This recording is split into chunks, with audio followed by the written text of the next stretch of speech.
For those just joining us, our conversation today is themed or tagged Powering the Last Mile. Powering the Last Mile. And like you heard, we have Jeff Schnurr, CEO and co founder of Jaza Energy. My good friend, Wisdom has got the first question for you. All right, Jeff, so let's go straight so that we can beat time pretty quick.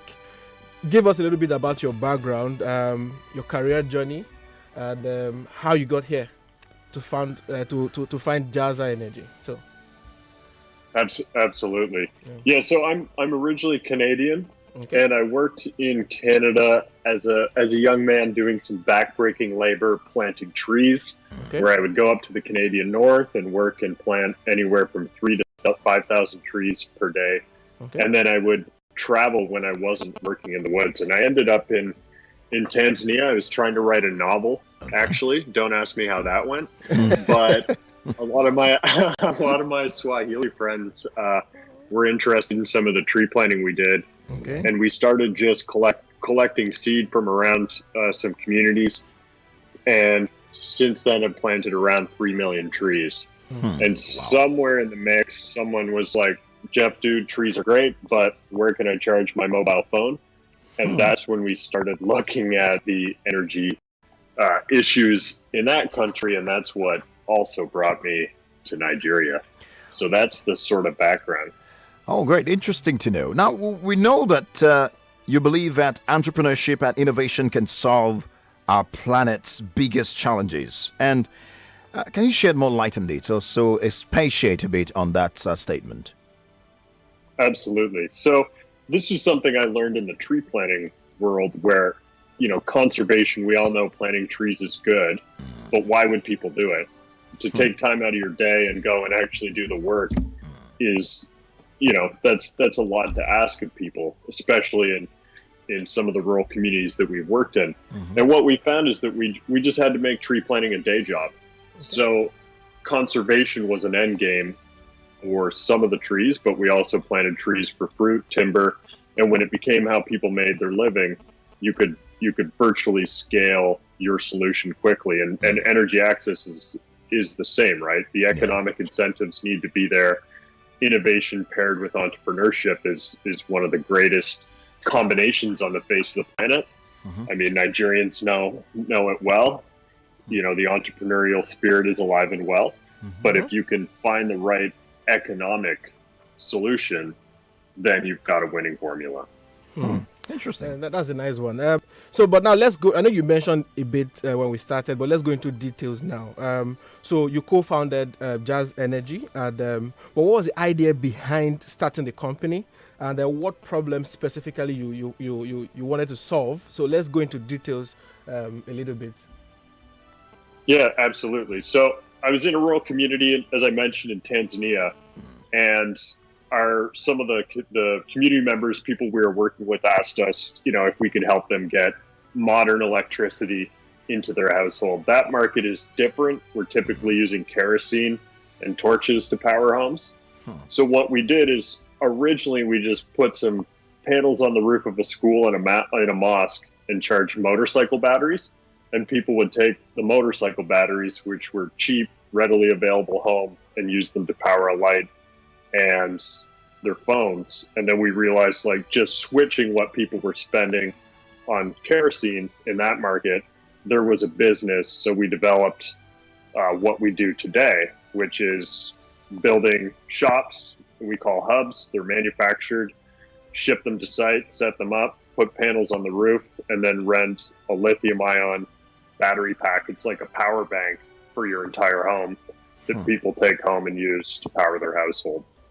Wow, that's some great innovation. We're excited to hear that. But let me put this. Let's talk a bit more about Jaza Energy. We know that you are building a network of renewable energy hubs in some communities, and that's you're doing beyond the electrical grid. Now, I'd like to know where are these communities and how do these hubs work? Yeah, so we typically set up in a community with around 2,000 people or more.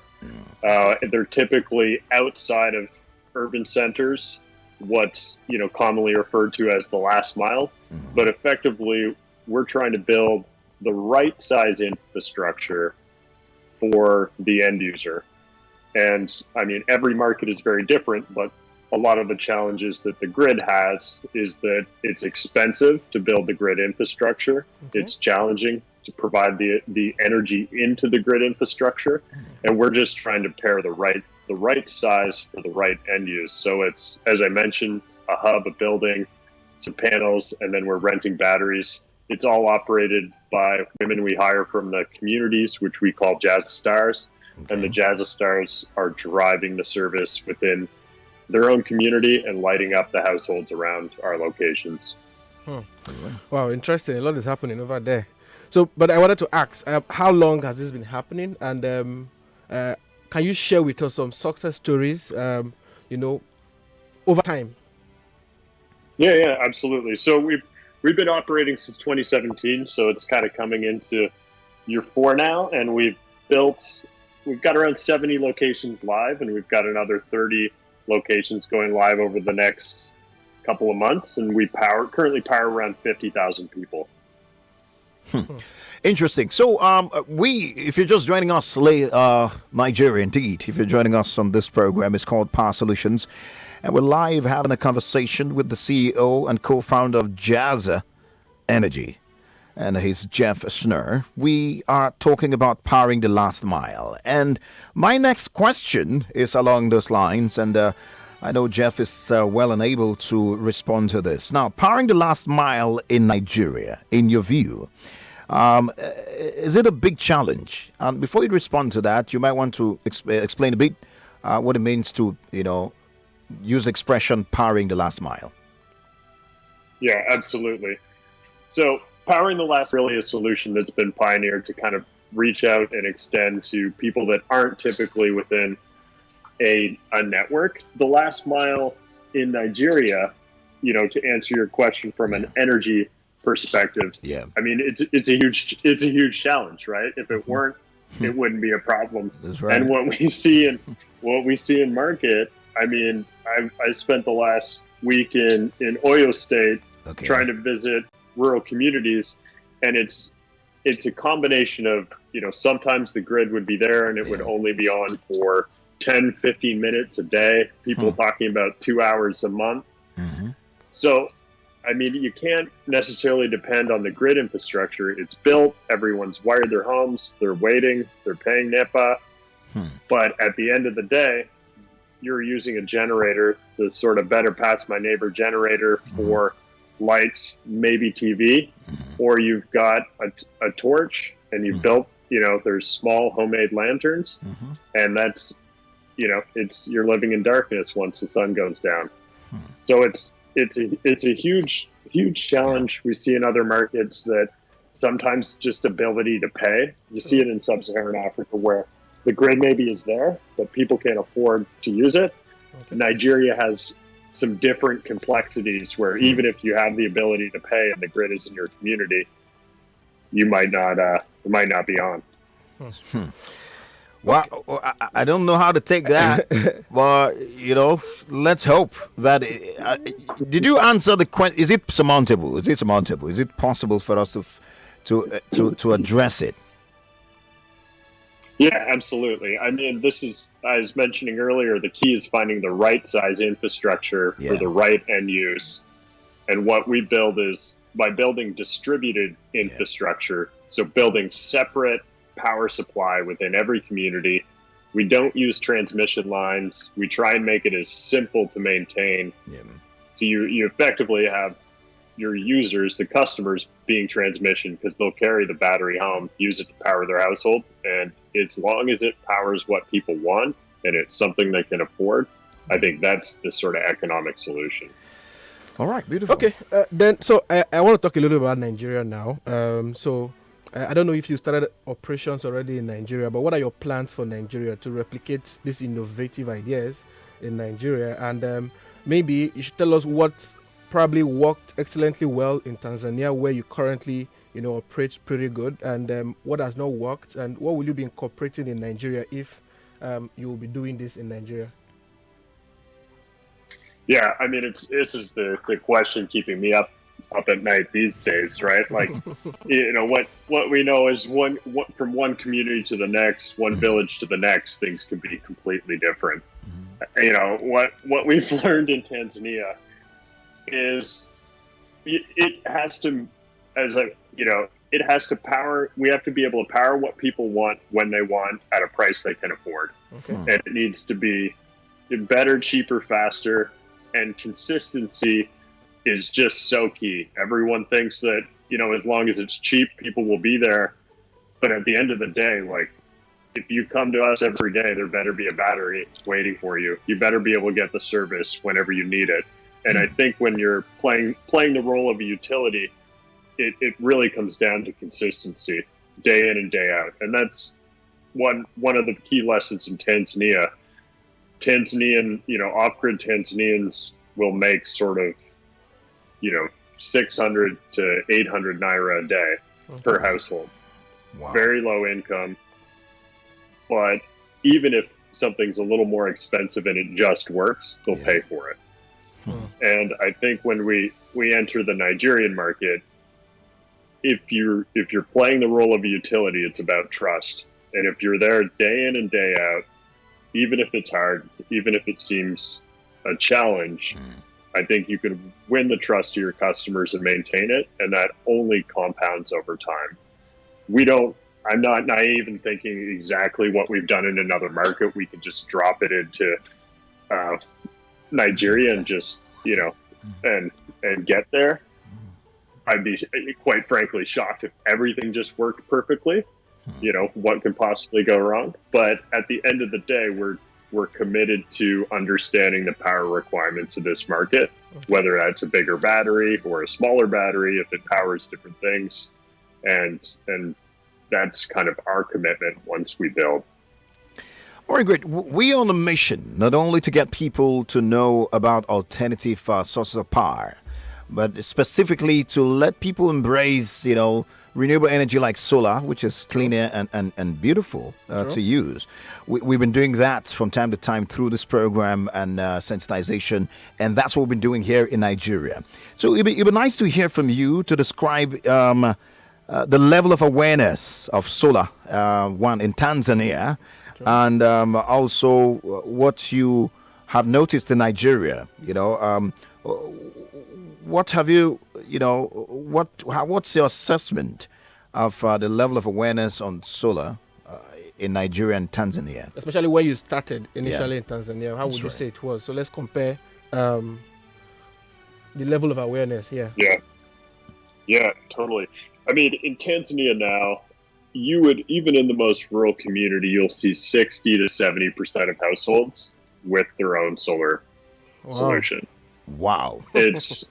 It's like, and then the other 20 to 30% of households will still have a solar lantern. They might not have the panel on the roof, but, we're seeing, traditionally kerosene was the lighting supply. Not such the case in Nigeria, but we're seeing that really transition and that market mature. So even for us with an alternative solution by renting sort of a household power bank, even 20, 30, 40% of our customers will have one or two solar products before they switch to us.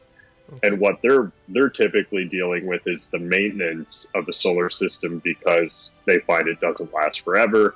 They'll, their battery will fail, their solution will fail, but it's alive and well.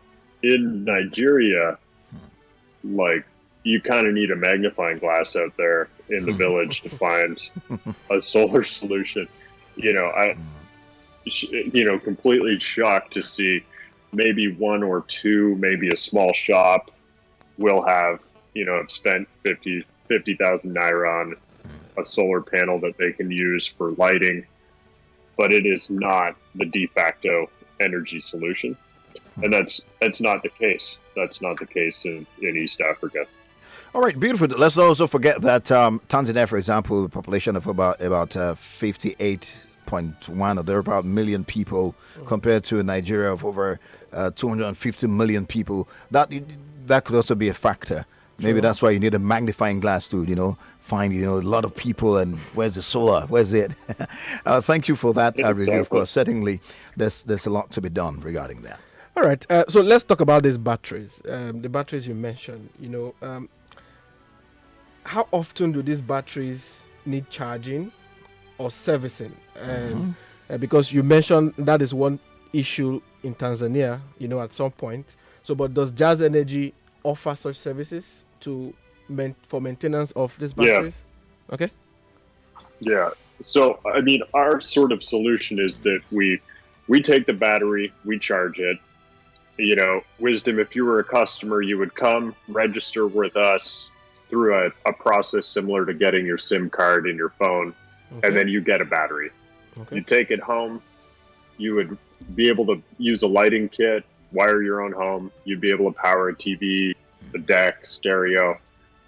And then after 72-hour period, or if the energy was depleted, that battery would switch off, and you would just come back to us, put it down on the counter, and we'd give you a fully charged battery that you take home.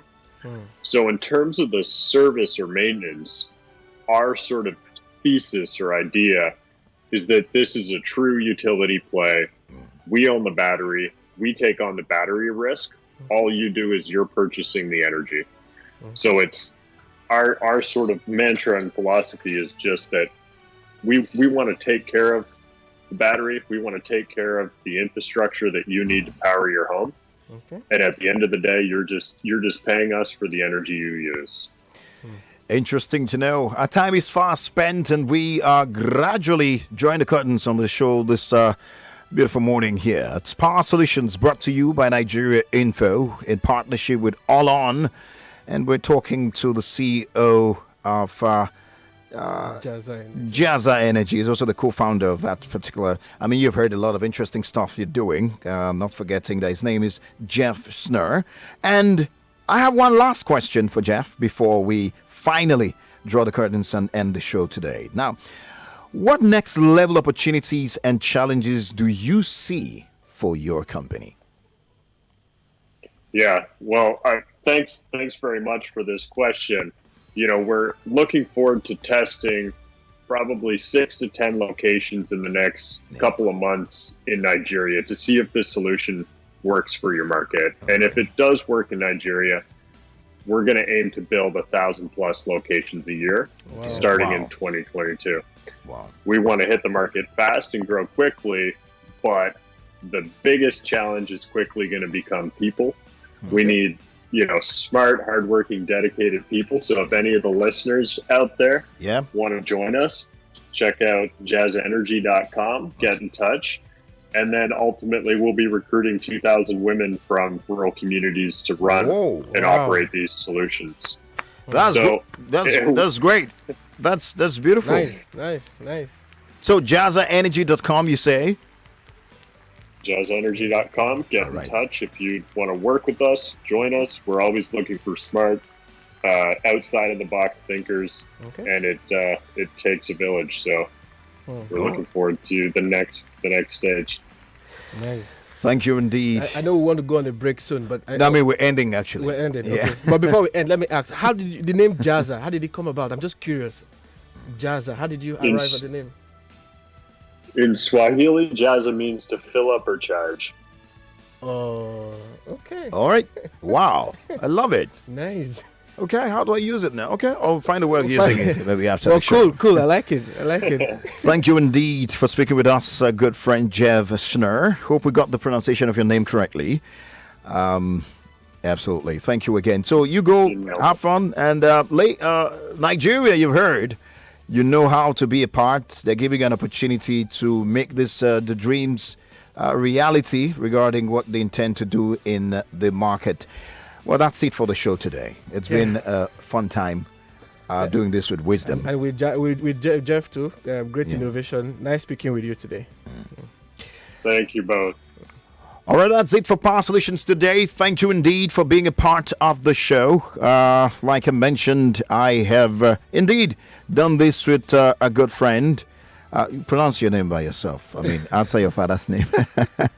Let me say it like Femi would say. Okay. Wisdom anything Chapp-Jumbo, or like like Collins, anything Teke.